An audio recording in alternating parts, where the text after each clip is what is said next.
আসসালামু আলাইকুম। আজকে কথা বলবো এমন একজন মানুষের সাথে যাকে আপনারা সবাই চিনেন, শুধু বিলেতে না, অনেকেই ইউরোপ থেকেও ওনার যে প্রোগ্রাম এবং ওনার যে কমিউনিটিতে অবদান ফাইন্যান্সিয়াল সেক্টরে আমার সাথে কিন্তু অনেকেই যোগাযোগ করেছেন। অনেকেরই রিকোয়েস্টে অত্যন্ত ব্যস্ত মানুষ জনাব মুস্তাফিজুর রহমান ভাই। উনি কর্ণধার ম্যানেজিং ডাইরেক্টর হচ্ছে বেনিকো ফাইন্যান্স এবং উনি নিজে একজন কনসালটেন্ট এবং ওনার আরও একটা গ্রুপ আছে সিটি প্লাস নেটওয়ার্ক। আমাদের সবার যে স্বপ্ন এই বিলেতে একটা বাড়ি হবে, হয় নিজের জন্য, না হয় পরিবারের কোনো ভালোবাসার মানুষের জন্য, ছেলে হোক মেয়ে হোক।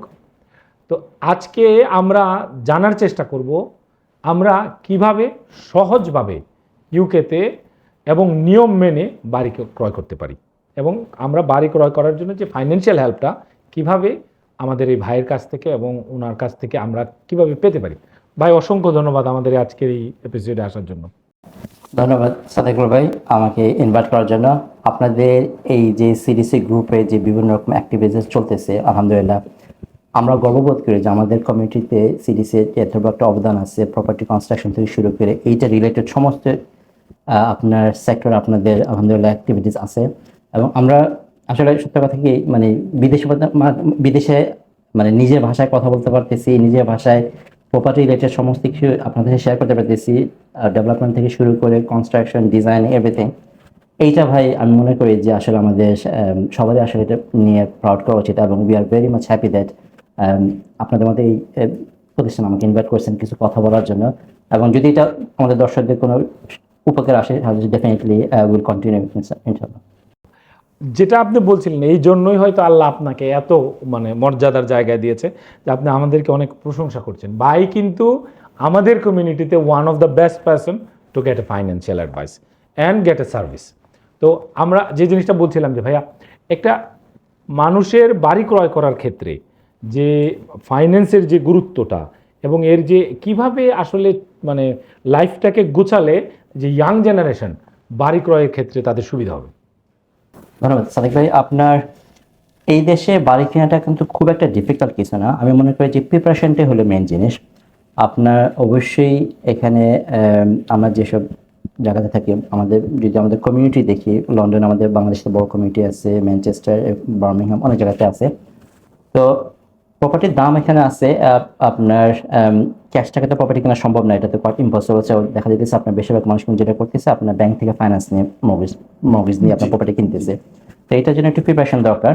আর যদি আপনার সঠিক প্রিপারেশন থেকে গাইডেন্সটা থাকে, আপনি যদি ফলো করেন যে আপনার কিভাবে আসলে মর্গেজের প্রিপারেশন নিতেছেন, তাহলে কিন্তু আপনার খুব একটা ডিফিকাল্ট না এখানে মর্গেজ পাওয়াটা। হতে পারে আপনার ছোট প্রপার্টি, অথবা হতে পারে আপনার সাধ্য অনুযায়ী যেটুকু আপনি কিনতে পারতেছেন ওরকম একটা প্রপার্টি আপনি আজকে না হলে 6 মাস পর অথবা 1 বছর পর আপনি কিনতে পারবেন। কিন্তু যদি আপনি প্রপারলি ফলো করেন গাইডেন্সটা, এটা কোনো ডিফিকাল্ট হবে না। আরেকটা জিনিস হলো যে এই দেশে আপনি ইসলামিক মর্গেজও পাওয়া যায়। সো আমি মনে করি ইউকেতে প্রপার্টি কেনাটা কিন্তু তুলনামূলক অন্যান্য কান্ট্রির তুলনায় অনেক সহজ। আপনার যদি প্রপার গুড ইনকাম থাকে এবং যদি ডিপোজিট দেওয়ার মতো সামর্থ্য থাকে, অথবা যদি আপনার ডিপোজিট অ্যারেঞ্জ করার মতো সামর্থ্য থাকে, তাহলে কিন্তু এখানে প্রপার্টি কিন্তু খুব একটা ডিফিকাল্ট কিছু না। আরেকটা প্রশ্ন আমাদের অনেক ভাই বোন করেছেন যে আসলে দেখুন, ফাইন্যান্সিয়াল নলেজটা না থাকার কারণে আমাদের অনেক ভাই বোন কিন্তু যে তাদের ক্রেডিট ফাইলটা কিন্তু অত ভালো থাকে না। তো এই ক্রেডিট ফাইলটা, যেহেতু আপনি একজন অত্যন্ত এক্সপিরিয়েন্স ফাইন্যান্সিয়াল কনসালটেন্ট এবং এফসিএ রেগুলেটেড, তো আপনার কাছ থেকে আমাদের আসলে ভাই বোনরা জানতে চাচ্ছে যে আমাদের পার্সোনাল ক্রেডিটটা কিভাবে মেনটেন করা যায়, আর যদি কোনো কারণে কারো আসলে কোনো সিসিজে বা কোনো প্রবলেম হয়, তাহলে তারা ওই পরিস্থিতি থেকে কত বছর সময় লাগবে আপনার বাড়ি কিনতে। একটা কথা তাদেরকে আমি প্রায় সময় দর্শকদেরকে বলি, বা আমাদের কাছে যারা সার্ভিস নেওয়ার জন্য আসে বা পরামর্শ করার জন্য আসে নেওয়ার জন্য, এই দেশে আসলে বাড়ি কেনা সবার পক্ষে সম্ভব। মর্গেজ নিয়ে বাড়ি কেনা সম্ভব। আপনি যদি এখানে পার্মানেন্ট হন, অর্থাৎ ভিসা, যদি আপনার পাসপোর্ট থাকে আপনি বাড়ি কিনতে পারবেন। আপনি যদি শুধুমাত্র আইএলআর থাকে, অর্থাৎ আপনার পাসপোর্ট নেই, সেরকম বাড়ি কিনতে পারবেন। যদি আপনি ভিসাটা থাকেন তো আপনি তাহলেও কিন্তু আপনি এখানে মর্গেজ নিয়ে প্রপার্টি কিনতে পারবেন। আবার আপনি যদি এরকম হয় যে আপনার সিসিজে আছে, ডিফল্ট আছে, লেট পেমেন্ট আছে, আপনার কান্ট্রি জাজমেন্ট অথবা আপনার অ্যাডভার্স হিস্ট্রি থাকে, তাহলেও কিন্তু আপনার প্রপার্টি কিনতে পারবেন, অর্থাৎ মর্গেজ নিতে পারবেন। এখন আমাদের কাছে অনেক ব্যাংক আছে যারা আপনি ল্যান্ডিং করার জন্য রেডি আছে। আমরা হয়তো বা যদি আপনি দেখেন আমাদের সোসাইটিতে যে আপনার হয়তো বা 5-7টা ব্যাংক, হাই স্ট্রিট ব্যাংক যেগুলো আমরা বলি, এটা সবাই পরিচিত। এটা ছাড়াও কিন্তু আরো শখানেক ব্যাংক আছে যাদের সাথে আমরা কাজ করি। তারা তাদের হাই স্ট্রিট তাদের প্রেজেন্স নেয়, তারা আপনার এই ধরনের আমাদের মতো ফার্মের থ্রুতে তারা কিন্তু ল্যান্ডিং করে। তো আমি মনে করি এটা আসলে কোনো অন্তরায় না বা কোনো ব্যারিয়ার না যে আপনার ডিফল্ট আছে, সিসিজে আছে অথবা কোনো অ্যাডভান্স হিস্ট্রি আছে। সেক্ষেত্রে আমাদেরকে ব্যাংক চুজ করার আগে আপনার হয়তো বা বেস্ট রেটটা পাবেন না, হাই স্ট্রিট থেকে নিতে পারবেন না, কিন্তু there are lots of bank ready to lend you based on your income and other things. হয়তো আপনার মর্গেজ রেটটা একটু বেশি হতে পারে ইনিশিয়ালি, বাট যখন আপনার একটা কয়েক বছর চলে যাবে তারপরে কিন্তু আপনি এই জিনিসটা আপনার বেটার কোনো রেটে ডিপেন্ড করে ল্যান্ডের কাছে আপনি যেতে পারবেন।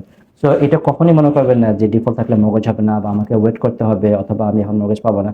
It's not like this. এটা আপনি ডিফল্ট সিসিজে থাকা অবস্থায় কিন্তু মর্গেজ অ্যাপ্লিকেশন করা যায় এবং ব্যাংকগুলো কিন্তু অ্যাপ্রুভ করে। ধন্যবাদ। আরেকটা জিনিস ভাইয়া, আমাদের একটা মানে পুরো মানে বাংলাদেশি কমিউনিটিতে একটা মিসকনসেপ্ট বা আপনার একটা মিথ আছে যে আমাকে একটা মানে বড় রকমের একটা একটা ডিপোজিট লাগবে। তা আসলে কারো যদি অবভিয়াসলি আপনারা যারা যারা ফাইন্যান্সিয়াল অ্যাডভাইজার আপনারা ভালোভাবে জানেন যে ন্যূনতম কত পার্সেন্ট বাড়ির জমা দিলে আসলে মর্গেজ করা সম্ভব? আচ্ছা, এটা আপনার আমি বলবো যে ডিপোজিট অ্যামাউন্টটা অবশ্য অনেক কিছুর উপর নির্ভর করতেছে। তারপরও আমরা সবসময় অ্যাডভাইস করি যে অ্যাটলিস্ট আপনার 10% ডিপোজিট আপনার থাকা উচিত। অর্থাৎ যদি আপনি 200,000 দামের একটা প্রপার্টি কিনতে চান, সেক্ষেত্রে আপনি 20,000 পাউন্ড ডিপোজিট অ্যারেঞ্জ করা উচিত। যদি 300,000 হয় 30,000। এটা হলে আপনার কিন্তু অনেক কিছু ইজি হয়ে যায়। এখন একটা ব্যাপার আছে, যদি কারো অ্যাডভার্স হিস্ট্রি থাকে অর্থাৎ ডিফল্ট সিসিজে থাকে, সেক্ষেত্রে আপনার মোস্ট অফ দ্য ব্যাংকের রিকোয়ারমেন্ট থাকে 15% ডিপোজিট। আবার যদি আপনি এই দেশে আপনি যদি পার্মানেন্ট হন এবং আপনার যদি লং টাইম এমপ্লয়মেন্ট হিস্ট্রি থাকে, কোনো অ্যাডভার্স ইস্যু নাই, আপনার প্রোফাইল আপনার হিস্ট্রিটা অনেক গুড, আপনি 5% ডিপোজিটে কিন্তু আপনার মর্গেজ নিতে পারবেন। ধন্যবাদ। তো দর্শক, আপনারা যারা দেখলেন যে আমাদের বাঙালি কমিউনিটিতে বা বাংলাদেশি কমিউনিটিতে আমাদের যে বহুল প্রত্যাশিত যে অনেকগুলো প্রশ্ন, এর মধ্যে ফাইন্যান্স রিলেটেড, আসলে আমাদের কত টাকা ডিপোজিট প্রয়োজন বা কত টাকা হলে স্বপ্নের বাড়িটা আমরা ক্রয় করতে পারবো, তো এটা নিয়ে এক্সপ্লেন করলেন আমাদের মুস্তাফিজ ভাই যে আপনার ক্রেডিট হিস্ট্রি যদি ভালো থাকে, আপনার যদি কোনো অ্যাডভার্স সিচুয়েশন না থাকে পার্সোনাল ক্রেডিট হিস্ট্রিতে, বা আপনারা দুইজনে মিলে যদি স্বামী স্ত্রী মিলে যদি করতে চান, তাহলে তাদেরও যদি না থাকে, সেক্ষেত্রে আপনার 5% ডিপোজিটেই মানে আপনাদের জন্য এনাফ। অবভিয়াসলি আরও যে টার্মস অ্যান্ড কন্ডিশনগুলো আছে এগুলোও মেট করতে হবে। এবং যদি কারো আপনার কোনো কারণে ভুলবশতই কোনো যদি লেট পেমেন্ট থাকে, সিসিএ থাকে, তাদের ক্ষেত্রেও কিন্তু সম্ভব, বাট সেই ক্ষেত্রে আপনাকে গুনতে হবে অ্যারাউন্ড 15%। তো ভাইয়া এখন আসি যে আমাদের আরেকটা প্রশ্ন, যে প্রশ্নটা মানুষ মানে মানুষ আমাদেরকে অনেক অনেক বেশি প্রশ্ন করেন যে ভাই, আমরা তো অবভিয়াসলি একটা প্রফেশনাল মানুষকে বিরক্ত করতে চাই না, বাট স্বামী স্ত্রী দুইজনে কত টাকা বড় করতে পারবে? Is there any formula? এটা ভেরি কমন একটা কোয়েশ্চেন যে ভাই আমি আসলে কত মর্গেজ পাবো বা মর্গেজটা আমার আদৌ হবে কিনা। তো আমরা যে বেসিক ইনফরমেশনটা সবার সাথে শেয়ার করি, সেটা হচ্ছে যে আপনাদের যে ইনকামটা আছে এটা আপনার 4.5 গুণ থেকে 5 গুণ আনুমানিক এরকম একটা আপনি ধারণা করতে পারেন যে মর্গেজ পাবেন। অর্থাৎ হাজব্যান্ড ওয়াইফ দুজনে মিলে যদি এরকম হয় যে আপনাদের ইনকাম হলো 60,000 পাউন্ড, তাহলে আপনাকে যদি 4.5 দিয়ে গুণ করেন, তাহলে আপনার 424, আপনার 270 অ্যাপ্রক্সিমেট এরকম আসতেছে মর্গেজ। আপনি যদি 300,000 দামের একটা প্রপার্টি কিনতে চান, সেক্ষেত্রে আপনার 30,000 টাকা ডিপোজিট, আপনাদের 60,000 ইনকাম দিয়ে কিন্তু আপনি 300,000 দামের প্রপার্টি ইজিলি কিনতে পারতেছেন। এটা খুবই একটা সাধারণ একটা ধারণা দিলাম আর কি। এটা ছাড়াও আপনার আরো অনেক ফ্যাক্টর আছে, যেমন আপনার আসলে ইনকামটা সোর্সটা কি। যদি এরকম আপনার সেলফ এমপ্লয়মেন্ট ইনকাম, সেক্ষেত্রে আমরা নর্মালি 2 বছর অ্যাভারেজ দেখি। আর ইনকামের ক্ষেত্রে কিন্তু সাদিক ভাই এখানে আমরা বিভিন্ন রকম ইনকাম আসলে কাউন্ট করি মর্গেজের ক্ষেত্রে। একটা তো আছে আপনি এমপ্লয়মেন্ট ইনকাম, অর্থাৎ যেখানে আপনি জব করতেছেন সেটা বেসিক স্যালারিটা নিচ্ছি, তারপর যদি আপনি রেগুলার ওভারটাইম থেকে সেটাও আমরা নিতেছি, চাইল্ড বেনিফিট থাকলে সেটাও আমরা নিচ্ছি ইনকাম হিসেবে, কেয়ার অ্যালাউন্স থাকলে সেটাও ইনকাম হিসেবে আসতেছে। বেনিফিট অনেক একটা কোশ্চেন আসছে, আমি জানি আপনার I was going to ask exactly the same question. একজন বোন বলছে যে is my benefit is going to count as my source of income or my income. এখন সংক্ষেপে বলতে গেলে বলা যায় যে হ্যাঁ, বেনিফিট ইনকামটা কিন্তু পার্ট অফ দ্য ইনকাম। যদি একটু এলাবোরেট করি তাহলে যেখানে আসলে আমাদের মানে প্রপার অ্যাডভাইসটা লাগে, লন্ডনে থেকে যদি কেউ প্রপার্টি কিনতে চান তাহলে বেনিফিট ইনকাম দিয়ে আপনি প্রপার্টি কিনতে পারবেন না, কারণ এখানে প্রপার্টির দাম অনেক বেশি। আপনার বেনিফিট তখনই আপনি পান যখন আপনার ইনকামটা কম থাকে। তো আপনার ইনকাম যদি কম থাকে সেক্ষেত্রে কিন্তু আপনি খুব একটা বেশি আপনি মর্গেজ পাচ্ছেন না। তো এই ইনকাম দিয়ে এই সামান্য পরিমাণ মর্গেজ নিয়ে কিন্তু আপনি লন্ডনের প্রপার্টি কেনা সম্ভব না। আবার আপনি যান, আবার নিউ ক্যাসেলে তো সম্ভব, হ্যাঁ আপনি নর্থের দিকে যান, বার্মিংহামে সম্ভব, ডারহাম যেতে পারেন, লিভারপুল যেতে পারেন, এখানে আপনি 60-70 হাজার পাউন্ডে আপনি 2 বেডরুম 3 বেডরুম পাচ্ছেন। তো কারো যদি আপনার 60,000 পাউন্ডে একটা 2 বেডরুম হাউস, আপনি এখানে হাউস পাবেন আপনাদের ভালো জানেন এখানে। তো আপনি 10% ডিপোজিট দিচ্ছেন 6,000 পাউন্ড, অথবা যদি বেশি দেন আপনি 10,000 টাকা ডিপোজিট দিচ্ছেন, 50,000 মর্গেজ পাওয়ার জন্য কিন্তু আপনার খুব বেশি ইনকাম লাগতেছে না। হ্যাঁ, তো আপনি যদি উবার করেন অথবা যদি রেস্টুরেন্টে কাজ করেন, আর যদি সাথে আপনার যদি ইউনিভার্সাল ক্রেডিট ইনকাম থাকে, দুইটা মিলে কিন্তু আপনার 12-15 হাজার ইনকাম, 15 হাজার ইজিলি একটা ফ্যামিলি ইনকাম হয়ে যায় সব কিছু মিলে। আপনি কিন্তু খুব কমফোর্টেবল আপনি কিন্তু মর্গেজ পাচ্ছেন ওখানে। এটা ভেরি ইন্টারেস্টিং যে my universal credit will act as my income. So এই যে আমি মনে করি যে অসংখ্য বাঙালি, আমরা বলা হয়ে থাকে 6.5 লক্ষ থেকে 10 লক্ষ বা 1 মিলিয়ন এর মতো বাংলাদেশি আমরা এখানে থাকি। বাংলাদেশি অনেকেই আবার এর মধ্যে দ্বিমত করেন যে আমরা যারা বাংলা ভাষাভাষী আর বাংলাদেশি, কারণ হচ্ছে আমি ইটালি থেকে এসেছি, স্পেন থেকে এসেছি, আর যে জায়গা থেকেই কিনা ইউরোপের আসি বা আমেরিকা থেকে এসেছি, আমরা সবাই যাদের পূর্বপুরুষ বাঙালি বাংলাদেশি, আমরা কিন্তু এখানে বাংলাদেশি হিসেবে আছি।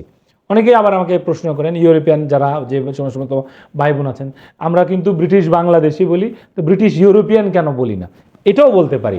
তো এখানে আপনি ব্রিটিশ ইউরোপিয়ান হন আর ব্রিটিশ বাংলাদেশি হন, আপনাদের অসংখ্য মানুষের আমি মনে করি আজকের পরে এই প্রশ্নটা আর থাকবে না। যে আমাদের অত্যন্ত আপনার শ্রদ্ধাভাজন এবং বিজ্ঞ একজন ভাই মুস্তাফিজ ভাই যে কথাটা বলেছেন যে আপনি বা আপনার ইউনিভার্সাল ক্রেডিট আপনার ইনকাম হিসেবে আপনি কিন্তু কাউন্ট করাতে পারবেন। তার মানে হচ্ছে যে বেনিফিটে যারা আছে বা যারা বেনিফিটে অলরেডি আছে বা বেনিফিটে যারা আসবে, তারাও কিন্তু যদি মানিটা সঠিক হয় তাহলে এই বেনিফিটের ইনকামটাকেও একটা ইনকাম দেখাতে পারবে। মুস্তাফিজ ভাই, এই ক্ষেত্রে আমি মনে করি অনেক অসংখ্য ভাই বোন আছেন যারা সিঙ্গেল প্যারেন্টস, বিভিন্ন কারণে পার্টনার মারা গিয়েছে বা বনাবন্তি হয়নি, তারাও কিন্তু এই সুযোগটা নিতে পারবে।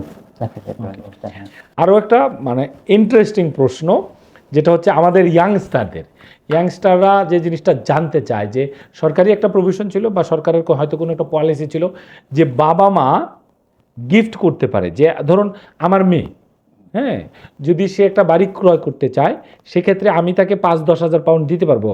ইজ ইট অ্যালাউ বা এইদের কোনো মানে প্রভিশন কি কোনো আছে? আপনার গিফট দেওয়াটা এখানে আপনার লিগালি দেওয়া যায়। মোস্ট অফ দ্য টাইম আমরা যেটা দেখি বাবা মা দেয় অথবা ভাই বোনরাও দেয়। আমাদের মতো যারা ফার্স্ট জেনারেশন এখানে আছে তাদের হয়তো বা দেখা যাচ্ছে আপনার আত্মীয় স্বজন বা বন্ধু বান্ধবের কাছ থেকে অনেক সময় হেল্প নেওয়া লাগে। তো এটাও সম্ভব, গিফট আপনি কিন্তু নিতে পারতেছেন। তবে এক্ষেত্রে দেখতে হবে যে আপনার সিচুয়েশনটা, যে আপনার কোন ব্যাংকে অ্যাপ্লিকেশন করা যাবে, কারণ এটা একটা পলিসি করতে ব্যাপার, কোন ব্যাংক কী ধরনের গিফট অ্যালাউ করে। তো কিছু ব্যাংক আছে যারা আপনি অ্যালাউ করে you can take gift from anyone, আবার কিছু ব্যাংক আছে যাদের রেস্ট্রিকশন আছে যে আপনার কার কাছ থেকে গিফট নিতে পারেন। তো আমি দেখছি আমাদের সিলেটি কমিউনিটিতে কিন্তু এই জিনিসটা খুবই প্রচলন আছে। এক ভাইয়ের জন্য মনে করেন যে he everything. I wish I was a Sylheti, but আমি বর্ডার এলাকায় ব্রাহ্মণবাড়িয়া। আচ্ছা, না যেহেতু ওনাদের অবদানটা সেটা করতে হবে এখানে ইউকেতে ওনারা যে আপনার বেসটা তৈরি করছে এটা অবশ্যই আমাদের স্বীকার করতে হবে, এবং ওনাদের মধ্যে যে এখনো যে বন্ডিং, আলহামদুলিল্লাহ, this is very appreciated, absolutely amazing. আমি যেভাবে বলছিলাম যে ইন্টারেস্টিং কোশ্চেন, আমার কোশ্চেনের লাস্ট যে অংশটা হচ্ছে যে ধরুন আমি 50,000 পাউন্ড ডিপোজিট দিয়ে একটা বাড়ি কিনবো। তো এখন অসংখ্য ভাই বোন জানতে চাইছেন যে আমি কি পরিমাণে 50,000-এর মধ্যে আসলে কত টাকা গিফট নিতে পারবো। ব্যাংকের পলিসিগত ব্যাপারে যদি বলি তাহলে এখানে কোনো রেস্ট্রিকশন নাই। কোনো ব্যাংকই বলে না যে গিফটের অ্যামাউন্ট ম্যাক্সিমাম মাত্র হতে হবে, এটা কোনো ব্যাংকের কোনো পলিসি নাই। আপনি চাইলে 100% গিফট নিতে পারবেন। অর্থাৎ যদি আপনি 200,000 একটা প্রপার্টি কিনেন, সেখানে যদি আপনি মনে করেন 10% দিতেছেন, 20,000 পাউন্ড দিতেছেন, অ্যাবসলিউটলি ফাইন, আপনি পুরোটা গিফট নিয়ে দিতে পারবেন। এখন এখানে কিছু ব্যাকগ্রাউন্ডে কিছু কোশ্চেন আছে, জিনিসগুলো আপনি একটু দেখতে হবে। সেটা হলো যে আপনি যে একটা প্রপার্টি কিনতেছেন, এখানে পুরোটাই আপনি যদি গিফট নিয়ে কিনেন, সেক্ষেত্রে আপনার নিজের সামর্থ্য কতটুকু। আমরা অবশ্যই দেখবো যে আপনার ব্যাংকিং কন্ট্রাক্টটা কিরকম, আপনি কি প্রতি মাসে যে ইনকাম হইতেছে সেখান থেকে কিছু সেভ করতেছে পারতেছেন কিনা। যদি এরকম হয় যে আপনার খরচ বেশি ইনকামের তুলনায়, এটা একটু কনসার্নের ব্যাপার। তো আমার মনে হয় যে আমি এর পর্যন্ত দেখি না কেউ 100% গিফট নিয়ে কিনে, কারণ এটা প্র্যাকটিক্যাল না। বা any amount can. But policy অনুযায়ী আপনার ব্যাংকের দ্বারা কখনো কোনো রেস্ট্রিকশন নাই, বাট অনেক ব্যাংক অ্যালাউ করে, অনেক ব্যাংক অ্যালাউ করে না। নাও কাম টু এনাদার থিং, অসংখ্য ভাই বোন লন্ডনের বাইরে আপনার বেশ কয়েক বছর ধরে তারা কাউন্সিল হাউসে আছে, কাউন্সিল হাউস ক্রয় করতে চায়। এই কাউন্সিল হাউস ক্রয় করতে গেলে আসলে তারা কিভাবে মর্গেজটা নেবে? সাদাগুলো আপনি হয়তো জানেন যে আপনার এখন কিন্তু কাউন্সিল বাসা কেনাটা কিন্তু আর আগের মতো সেই রকম লুক্রেটিভ না। কারণ 2000 আপনি সরি হ্যাঁ 24 শেষ আপনার নভেম্বরে যে একটা চেঞ্জ আছে, তারপর থেকে কিন্তু এখন আর আগের মতো সেই ডিসকাউন্টটা পাওয়া যায় না। আগে তো আপনি আপ টু 70% পর্যন্ত আপনি ডিসকাউন্ট পেতেন মার্কেট প্রাইসের তুলনায়। তো যারা অ্যাপ্লিকেশন করে ফেলছে অলরেডি 2024-এ, তাদের কিন্তু স্টিল আমরা দেখতেছি যে কাউন্সিল ডিসিশন দিতেছে। That means at that time I think probably আপনার কয়েকশো গুণ অ্যাপ্লিকেশন করছে, যেটা তাদের জন্য এখন ধীরে ধীরে তারা এগুলো চেক করতেছে আর কি। তো নতুন যারা কাউন্সিল প্রপার্টি কেনার জন্য অ্যাপ্লিকেশন করবেন, আমি যতটুকু মনে করি যে আসলে আপনি দেখে নিন যে আপনি এটা কিনে কি লাভবান হবেন কিনা। কারণ এখন তার আগের মতো সেই ডিসকাউন্টটা নাই। তো যারা অলরেডি অ্যাপ্লিকেশন করে রাখছেন কাউন্সিলে, তারা তো ইনশাল্লাহ টুডে টুমোরো আপনি তাদের সাথে কন্ট্যাক্ট করে দেখতে পারেন যে আপনার ফাইল রিভিউ হইতেছে বা তারা অফার করবে। Right to buy under property কিনতে গেলে আপনি যে ডিসকাউন্টটা পাবেন, এই ডিসকাউন্টটা কিন্তু আপনি ডিপোজিট হিসেবে ইউজ করতে পারতেছেন। অর্থাৎ যদি এরকম হয় যে প্রপার্টির দাম 200,000 পাউন্ড, আপনাকে কাউন্সিল সে 40% ডিসকাউন্ট দিচ্ছে, which is like 80,000 pound discount দিচ্ছে, আপনার পারচেজ প্রাইস হচ্ছে 120। আপনি এখানে 1 টাকাও ডিপোজিট না দিলেও চলবে। আপনার ইনকাম অনুযায়ী যদি আপনি 120,000 মর্গেজ পান, তাহলে কিন্তু আপনি শুধু আপনার ইনকাম দিয়ে প্রপার্টি কিনে ফেলতে পারতেছেন without paying any cash deposit. তারপর যদি আপনি চান যে না আমার কাছে 10,000 পাউন্ড আছে, আমি 120,000 পুরোটা আমি মর্গেজ নিব না, আমি 110 নিব, অ্যাবসলিউটলি ফাইন, আপনি চাইলে ক্যাশ ডিপোজিট দিতে পারেন, বাট ইটস নট ম্যান্ডেটরি, আপনাকে দেওয়াটা এখন জরুরি না। তো আমাদের কমিউনিটিতে প্রচুর মানুষজন আপনার গত কয়েক বছরে আমি যেটা দেখছি আপনার একটু আমাদের প্রপার্টি কিনতেছে। কারণ আমরা আমাদের সাইড থেকে আমরা সবসময় চেষ্টা করছি মানুষকে এনকারেজ করার জন্য যে আপনারা কিনে ফেলেন, যেহেতু যারাই আপনার এলিজিবল হতেছেন তারাই কিনে ফেলেন। কেন সময় সুযোগ কিন্তু সবসময় আসে না। দেখুন আপনি তো প্রপার্টি সেক্টর অনেকদিন ধরে কাজ করতেছেন, অনেক চেঞ্জ দেখতে পেয়েছেন, জানেন। তো আমি সবসময় এই জিনিসটা বলে যে আপনি আজকে যদি কিনতে পারেন, today is the right time for you to buy the property. ঠিক আছে, পরবর্তীতে গভর্নমেন্ট রুল চেঞ্জ করবে, আপনার কাছে আসতে পারে টাকা, অথবা আপনি চেষ্টা করতেছেন হতে পারে, দ্যাটস কমপ্লিট ডিফারেন্ট। যদি আপনি আজকে এফোর্ট, আজকেরটা আপনি জানেন যে আপনার সিচুয়েশন কি, tomorrow day after tomorrow situation could be different. এই যে এখন যে আপনার ইরান আর যুক্তরাষ্ট্রের যে আপনার কনফ্লিক্ট হইতেছে, এটা আমরা চিন্তা করতে পারি না 2 মাস আগে যেরকম একটা কিছু হতে পারে। ট্রু। ইরানকে তো তারা সবসময় আপনার চেষ্টা করতেছে আপনার এরকম একটা সিচুয়েশনে ফেলার জন্য। আই থিঙ্ক আমি মনে হয় সেই জন্মের পর থেকে দেখে আসতেছি যে ইরানের প্রতি লাস্ট 47 ইয়ার্স। সো আপনার হ্যাঁ জন্মের পর থেকে, আমারও জন্মের পর থেকে আমরা দেখছি যে they are trying to press Iran in their maximum limit. তো এই হঠাৎ করে এই কনফ্লিক্টের কারণে আমাদের কিন্তু অনেক চেঞ্জ হয়ে গেছে। ইউকেতেও আপনার মগজে ইন্টারেস্ট রেট বেড়ে গেছে, ইনফ্লেশন বেড়ে গেছে। এখন আপনার কিন্তু ফান্ডিংটাও আপনার অনেকেই দেখা যাইতেছে যে ইজিলি করতেছে না। It not gonna stay for long time, but আপনার এটা তো একটা আনপ্রেডিক্টেবল জিনিস, you don't know what will happen afterwards. So আমি মনে করি যে আপনি এটা আজকে কিনতে পারেন, এর আজকে ভালো। এবং আমি এই জন্য রাইট টু বাই যারা আসলে এলিজিবল ছিল, আমি সবসময় তাদেরকে সাজেশন করতাম যে ভাই আপনি যদি somehow you can buy this one property, buy it না।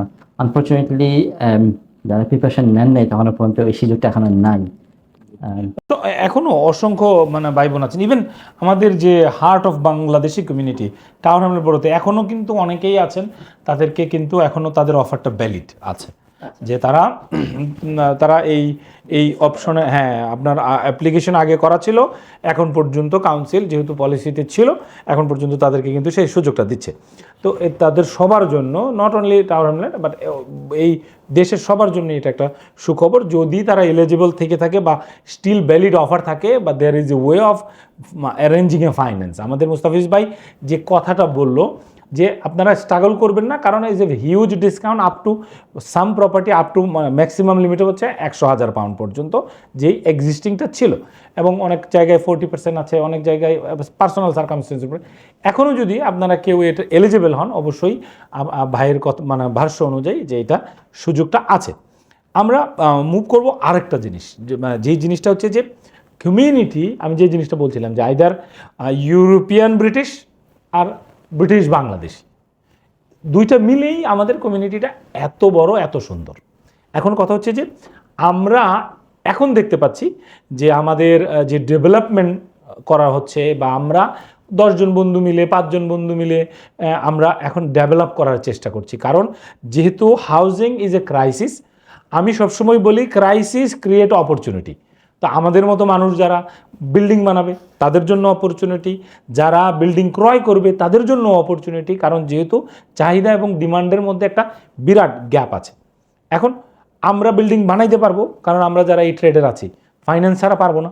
তো যারা মুস্তাফিজ ভাইয়ের মতো লোক আছে, তারা আমাদেরকে কিভাবে এই কমিউনিটিকে, এখানে আমি মানে আপনারা কমিউনিটি, তো আমরা কমিউনিটিকে কি এই ডেভেলপমেন্ট ফাইন্যান্সের ক্রাইটেরিয়াটা কি, এবং কিভাবে আপনার বেনিকো ফাইন্যান্সের মতো স্বনামধন্য প্রতিষ্ঠান আমাদেরকে, বাঙালিদেরকে, বাংলাদেশিদেরকে আমাদের সাথে থাকতে পারে বা হেল্প করতে পারে।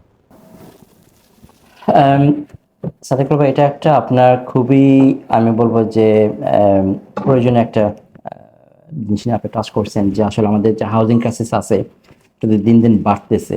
আগে যতটা না আমরা হাউজিং ক্রাইসিসটা ফিল করছি, এখন কিন্তু গত কয়েক বছর ধরে অনেক এটা প্রকট আকার ধারণ করছে। স্পেশালি আপনি রেন্টাল মার্কেটগুলো দেখতে পারবেন যে আপনি গত কয়েক বছর কি পরিমাণ রেন্ট বাড়ছে। আমি গতকালকে আপনার ফাইন্যান্সিয়াল টাইমসে দেখতেছিলাম যে আপনার ওপেন রেন্ট নামের যে একটা প্ল্যাটফর্ম আছে, তার রিসেন্টলি আপনার একটা সার্ভে করছে, যেখানে দেখা গেছে যে আপনার 1 বেডরুম ফ্ল্যাটের যে আপনার অ্যাভারেজ রেন্ট তাদের ভাষ্য যে 900 প্লাস, জাস্ট 1 বেডরুম আপনার এভারেজ। সো লন্ডনে তো 2000 পাউন্ড লাগে। তো এটা আপনার অবশ্যই এটা এই ধরনের প্রজেক্ট যদি আমরা নেই বা যেটা আপনারা যদি আগে আসেন, তাহলে এটা আসলে সবার জন্য উইন উইন। আপনি যেটা বলেন, যেখানে আসলে অনেকগুলো আপনার পার্টি কিন্তু জড়িত এই কাজের জন্য, এটা একটা যৌথ উদ্যোগ আমি মনে করি। যেহেতু প্রপার্টি ডেভেলপ করা, বিক্রি করা, অথবা এটা শুধুমাত্র যে আপনার একজন বা দুজন বেনিফিট এরকম না, কিন্তু এখানে আমরা গ্রুপ করে, কোম্পানি ফর্ম করে, অনেক ইনভেস্টর মিলে একসাথে একটা কোম্পানি ফর্ম করে কাজে আগানো যায়। এখানে লাগবে আর্কিটেক্ট লাগতেছে, আপনাদের মতো এরকম কনস্ট্রাকশন ফার্মও লাগতেছে, দেন আপনার এখানে কাউন্সিল ইনভলভ আছে। যেহেতু কাউন্সিলে কিন্তু আমরা, কাউন্সিল নিজে তো বাসা বানায় না, প্রাইভেট প্রতিষ্ঠানগুলো বানাচ্ছে, তারা এখানে তাদেরকে উল্টা তাদেরকে আমার টাকা দিয়ে আসলে পারমিশন দেওয়া লাগে, রাস্তাঘাট তৈরি করে দেওয়া লাগে। বাসা একটা আপনি বানাবেন, তার মধ্যে আবার 10% ও 20% তাদেরকে দিতে হবে। 20% social housing, 20% social rent. Benefit কিন্তু এখানে সরকার হইতেছে, ঠিক আছে। সো ইনভেস্টররা এখানে অবশ্যই যখন ইনভেস্ট করে, তাদের একটা রিটার্ন এক্সপেক্টেড থাকে যে হ্যাঁ, আমি এখানে একটা প্রপার্টি, এখানে 20,000 বা 30,000 হোয়াটএভার অ্যামাউন্ট দিয়ে আমি একটা প্রজেক্টে জড়িতেছি। প্রজেক্টটা দেখবেন, আপনাদের জানেন যেহেতু আপনি অনেকগুলো প্রজেক্টে কাজ করছেন, এটা একটা টাইম ডিউরেশন থাকে, 6 মাস, 1 বছর বা 9 মাস লাগে একটা প্রজেক্ট দাঁড় করাতে, একটা ফিনিশ করার ক্ষেত্রে, তারপর মার্কেটে বিক্রি করে দেওয়া, অথবা রিমোর্গেজ করে এখান থেকে প্রত্যেকটা ভাড়া দিয়ে দেওয়া। তো এখানে ক্যাশ টাকা দিয়ে তো পুরোটা সম্ভব না, যেহেতু মিলিয়ন পাউন্ডের ব্যাপার। লন্ডনে একটা প্রপার্টি ডেভেলপ করা ইজ নট ইজি, এবং এটা আপনার ভায়াবল না, আমার মানে পুরোটা ক্যাশে পাওয়াটা। তো সেখানে ফাইন্যান্সটা আমরা অ্যারেঞ্জ করতে পারি। আমাদের আলহামদুলিল্লাহ কোম্পানির সাথে অনেক ছোটো ছোটো প্রজেক্টে আমরা ফাইন্যান্স অ্যারেঞ্জ করে দিয়েছি। ইন্ডিভিজুয়াল আছে, গ্রুপ আছে, চ্যারিটি প্রতিষ্ঠান আছে আপনার। তো এটা করা যায় আপনার, যদি এরকম একটা প্ল্যাটফর্ম হয় যেখানে আপনার অনেক ইনভেস্টর আছে, ছোটো ছোটো ইনভেস্টর, আপনার 5,000, 10,000, 15,000 পাউন্ড দিয়ে 20,000 ইভেন 50,000 পাউন্ড দিয়ে আপনি একটা বিজনেস দাঁড় করতে পারবেন না, ইটস ভেরি ডিফিকাল্ট একা কাছে করা। কিন্তু যখন আপনি একটা গ্রুপে আনতেছেন তখন কিন্তু আপনার এখানে সব একবারে যেখানে আসছে, আর্কিটেক্ট আসতেছে, ডেভেলপার আসতেছে, ফাইন্যান্স পিপল আসতেছে, লোকাল কাউন্সিল আসতেছে, অ্যাকাউন্টেন্ট আসতেছে, লয়ার আসতেছে। লয়ার আসতেছে, সবাই কিন্তু তাদের এক্সপার্টিস থেকে এই কাজটা আগে নিতেছে উইদিন টাইম মধ্যে, তখন একটা প্রজেক্ট দাঁড় করে দিতেছে। দেন আফটার যে কমপ্লিশন থেকে মোস্ট অফ দ্য টাইম যেটা আপনি দেখছেন আগে পর্যন্ত কাজ করে একটা প্রজেক্ট দাঁড় করানোর পর এটা কিন্তু আপনার বেশ অনেক গুণ বেড়ে যায় ভ্যালুটা। আপনি যেটা সেল করে দেন, সেল করে দিয়ে আপনি সেই টাকাটা দিয়ে আবার সেকেন্ড একটা প্রজেক্টে হাত দিতে পারেন। অথবা যদি এরকম হয় যে আমি জানি আপনার ইন্ডিয়ান কিছু প্রজেক্ট আছে যাদের তারা নিয়ে এটা আপনার ভাড়া দেয়, অর্থাৎ আপনি প্রজেক্ট দাঁড় করান, এখানে 10টা বা 15টা ফ্ল্যাট হইতেছে, সবগুলো তারা ভাড়া দিতেছে। যখন দেখতেছে একটা রেগুলার ইনকাম আসতেছে, they don't only that we can go for the remortgage and selling this one. So no, আমাদের একটা ইনকাম সোর্স আছে, why don't we gather some more money and go for the second project? That's how, look, we are trying, alhamdulillah, we are successful as well. So community, we call it community project. Why? কারণ হচ্ছে আপনার community project কেন বলি, কারণ আমাদের যে সমস্ত মানুষ আছে তারা কিন্তু অত্যন্ত পরিশ্রমী মানুষ, এবং আলহামদুলিল্লাহ প্রত্যেকেই আমরা যে অ্যামাউন্টের কথা চিন্তা করেছিলাম 20 থেকে 50 বা 100,000 পাউন্ড কিন্তু অনেকেই দিতে পারবে। বাট এখন অনেকেরই প্রশ্ন এখানে দেখুন যে are we in a right place, যে আমাদের যে ডেভেলপটা করবে তারা কি আসলে সঠিক মানুষ কিনা, যারা ফাইন্যান্সটা অ্যারেঞ্জ করে দিবে আসলে ফাইন্যান্স অ্যারেঞ্জ করতে পারবে কিনা, বা সঠিক মানুষ কিনা। অকশনে বাড়ি কেনা, CDC become one of the hot cake in the market আমাদের ভাই বোনদের জন্য। কারণ আমরা মানে আপনার যে পার্টটা, এটাও আমরা আসবো এখন, যে আমরা জানি যে কোন প্রপার্টিটা ক্রয় করতে হবে, আমরা জানি কোথায় গিয়ে স্টপ করতে হবে, আমরা জানি যে এটার মধ্যে ফার্দার ডেভেলপমেন্টে বা রেনোভেশনে কী পরিমাণ টাকা লাগবে, এবং আমাদের টেকনিক্যাল টিম জানে যে এটা যদি আমরা বিক্রি করে দিই কত টাকা বিক্রি করতে পারবো। আমাদের যারা আছে তারা আবার একটা ট্যাগলাইন ইউজ করে, know your profit before investing. তো আমরা যদিও আমরা ফাইন্যান্সিয়াল প্রতিষ্ঠান না, আমরা কোনো ফাইন্যান্সিয়াল অ্যাডভাইস দিতে পারি না, যার জন্য আপনাদের অনুরোধে এই যে ফাইন্যান্সিয়াল কনসালটেন্ট যে কোনো প্রশ্ন উনি কিন্তু উত্তর দিতে পারবেন, কারণ উনি একজন প্রফেশনাল ফাইন্যান্সিয়াল আপনার কনসালটেন্ট। তো এখন মোস্তাফিজ ভাই আপনার কাছে প্রশ্ন, যে আমাদের অনেক ভাই আছেন যারা অকশনে গিয়ে মাঝে মাঝে একটু ওভার এক্সাইটেড হয়, ডিপোজিটের 10% 15% মানি আসে, কিনে ফেলে, লেটার অন ওই 28 দিনের ভিতরে ক্রয় করতে হবে বা 56 দিনের ভিতরে ক্রয় করতে হবে, they start having some blood pressure issue. তো সেই ক্ষেত্রে বেনকো ফাইন্যান্স বা মুস্তাফিজ বা আপনার অ্যাডভাইসটা কি, এবং কতটুকু লেভেলে আপনারা কমিউনিটির সাথে আপনারা একসাথে কাজ করতে পারবেন বা হেল্প করতে পারবেন? এটা যদি আমি একটু এলাবোরেট করি তাহলে ভাই, এখানে আমাদের কিছু লিমিটেশন আছে। যেমন আমাদের ফার্ম বেনকো ফাইন্যান্স থেকে আমরা কিন্তু শুধুমাত্র ফাইন্যান্স অ্যারেঞ্জ করি। তো এখন কোন প্রপার্টি লাভবান হবে, কিনে আপনি লাভবান হবে, এটা কিন্তু আমি আমরা বলি না জিনিসটা, কারণ এটা তো investment. That's our part, we will advice that.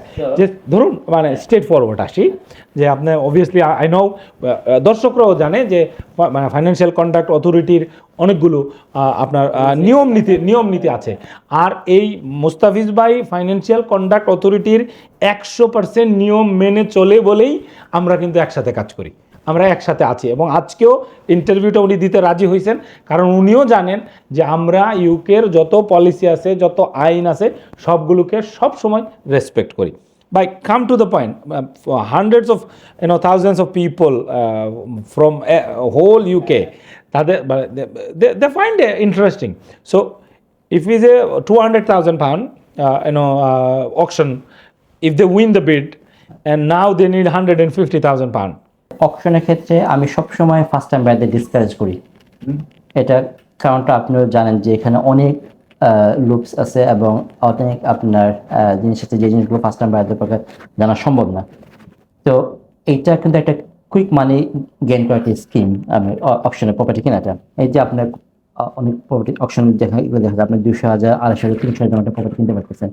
এখন এখানে যদি একটা প্রফেশনাল সার্ভিস যদি থাকে, ফর এক্সাম্পল আমি জাস্ট একটা এক্সাম্পল শেষ করতে যে CDC এখানে আসলো যে ফ্রন্ট ফেস হিসেবে, তার আন্ডার যেহেতু আপনারা অলওয়েজ প্রপার্টি কিনতেছেন, ডেভেলপ করতেছেন, সেল করতেছেন, আপনার এখানে so আপনাদের মতো এক্সপার্টিজ বা আপনারা যেভাবে মার্কেট প্রপার্টিটা আপনি অ্যাসেস করতে পারবেন, এটা আসলে সাধারণ একটা মানুষের পক্ষে সম্ভব না, যেটা কিনে আমি আসলে। তো আমরা তো যখন দেখি যে কেউ একজন অকশনে প্রপার্টি কিনতেছে, আমরা সবসময় অবাক হই যে আপনি দেখে নেন যে আপনি কি কিনতেছেন, আপনার এক্সিটটা কি, যে আপনি যে প্রপার্টি কিনতেছেন অকশনে, এটা আপনার পরে কি করবেন, আপনি সেল করে দিবেন না রিমর্টগেজ করবেন। এখন ভাই আমি 95 কাজ করি, আমার পক্ষে কি সম্ভব এইটা অ্যাসেস করা, করা?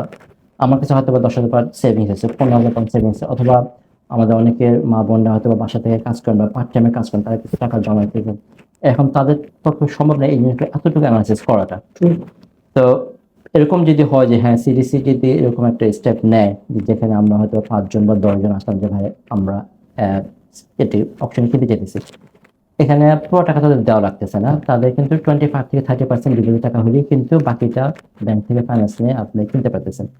সিডিসির মাধ্যমে হতে পারে, অন্য কোনো একটা আমব্রেলার মাধ্যমে হতে পারে। হ্যাঁ, তো তারপরে এইটা এখন আপনাদের থ্রুতে কিনলে বা আপনাদের থ্রুতে যে সুবিধাটা আসছে সেটা হলো যে ডিউ ডিলিজেন্সটা করা রাখতেছে না, এবং আপনিও ওই জিনিসে হাত দিবেন না যে জিনিসে লাভ হবে না, ঠিক আছে? True 100% true. আমরা to be honest, before we buy we know how much money, 10% up and down, secret information. তো এইটা আপনার আসলে আপনি কোথায় পাবেন জিনিসটা, যে আপনি কেনার আগে দিয়ে, এবং আপনি তখনই ওইখানে পার্টিসিপেট করবেন, ইনভেস্ট করবেন, বা আপনার পার্টনার হবেন যখন আপনি বুঝতে পারছেন যে এখানে আপনার লাভ আছে। সো আলটিমেটলি আমি মনে করি যে এই ধরনের ক্ষেত্রে সবসময় প্রফেশনাল সার্ভিসটা নেওয়া উচিত, স্পেশালি এই ধরনের যেখানে সেক্টর যেখানে আসলে আমরা এক্সপার্ট না। একটা বাড়ি কেনার পর যে কত রুলস এন্ড রেগুলেশন থাকে, এটা একমাত্র আপনি বলতে পারবেন। আমরা তো কিছুটা ফেস করি, যেহেতু আপনার ব্যাংক থেকে ফাইন্যান্স আনার সময় অনেক ডকুমেন্টস পেপার ওয়ার্ক দেওয়া লাগে, এবং আমরা চেক করে দেখি। তারপর কাউন্সিলের সাথে যে রিলেটেড সম্পর্ক, এগুলো তো আমরা আসলে ইনভলভ থাকি না। আপনারা জানেন যে একটা কোন প্রপার্টিটা আপনার আসলে কতটুকু ভ্যালু গেইন অ্যাড করার স্কোপ আছে। আবার আমরা এখানে অ্যাডভাইস করতে পারি যে ভাই এই প্রপার্টি কিনে একটা মর্গেজ করা যাবে। অনেক সময় তো আমরা বলে দিই যে এই প্রপার্টি মর্গেজেবল না, সো আপনি কিন্তু যদি কিনতে চান তাহলে কিন্তু আপনাকে ক্যাশে ডিল করতে হবে। রিস্ক এটা আছে, সেল করার সময় কিন্তু আপনার যে বায়ার সেও কিন্তু আপনার মর্গেজ নিতে পারবে না। তো এই জিনিসগুলো কিন্তু আপনার ডে ওয়ান আমরা কিন্তু সবাইকে আসলে জানাতে পারতেছি যে এটাতে কতটুকু রিস্ক আছে এবং এটা এক্স্যাক্টলি রিস্ক। তো এটা আপনার ছোট আকারে শুরু করতে গেলে আমি মনে করি this is a very good way to start. আপনার একটা বা দুইটা প্রপার্টি আপনার অকশনের মাধ্যমে কিনে দেন 6 মাস 9 মাস পরে এটা আইদার সেল করে দেওয়া, অথবা আপনার রিমোভ করে রেন্টে দেওয়াটা। আর সেক্ষেত্রে সাদিক ভাই আমি বলবো সিডিসি কিন্তু এই ক্ষেত্রে আপনার ফ্রন্ট পেজে থাকতে হবে। A lot of people, they're coming to us, আলহামদুলিল্লাহ। আমরা প্রফেশনালি প্র্যাকটিস করি, আমাদের সিডিসিতেও কিন্তু আপনার এই শুধু অকশন প্রপার্টির জন্য ওভার 50 পিপল কাজ করে। আপনার কিছু লয়ার কাজ করে অকশনের যে লিগেল প্যাকগুলো দেখার জন্য, যেমন বেনিকো ফাইন্যান্স আমাদেরকে সাহায্য করে আমাদের ফাইন্যান্স অ্যারেঞ্জ করার জন্য। সো যে সমস্ত ভাই বোনের ডাইরেক্ট প্রশ্নটা ছিল যে যদি অকশনে ক্রয় করি, ভাই আমার তো 100% টাকা নাই, বাকি টাকাটা অ্যারেঞ্জ করা সম্ভব কিনা। তো আমরা মুস্তাফিজ ভাইয়ের কাছ থেকে শুনলাম যে লেজিটিমেট ওয়েতে যদি ওভার এক্সাইটেড না হন, তাহলে কিন্তু সঠিক প্রপার্টিটা যদি পারচেস করেন উইথ প্রফেশনাল হেল্প, এটা সম্ভব।